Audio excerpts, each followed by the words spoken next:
Hello everyone, good morning.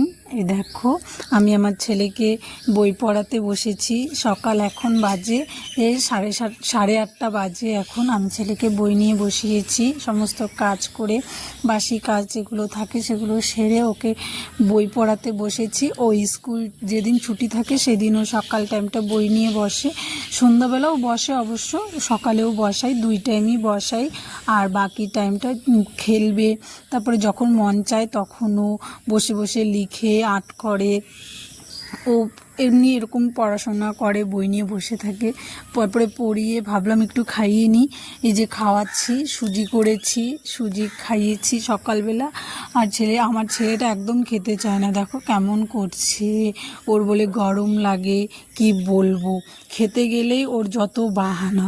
তারপরে দেখো খাওয়া দাওয়া হয়ে গেছে। তারপরে অনেকক্ষণ পরে কিচেনে এসেছিলাম। আর কিচেনে এসে এই যে আমার ছেলে দুষ্টুমি। আমার ছেলে কিচেনে আসলে এরকম দুষ্টুমি করে জানো।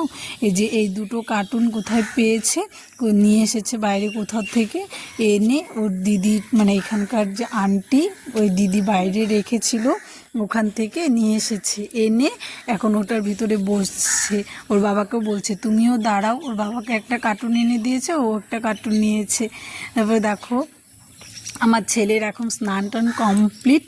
ও সবাইকে হাই করছিল। তো স্নান টান হয়ে গেছে, এখনও ঠাকুর প্রণাম করতে গেছে। তার আগে যে তোমাদেরকে এই খেলনাটা দেখিয়ে দিল। এটা একটা গদা।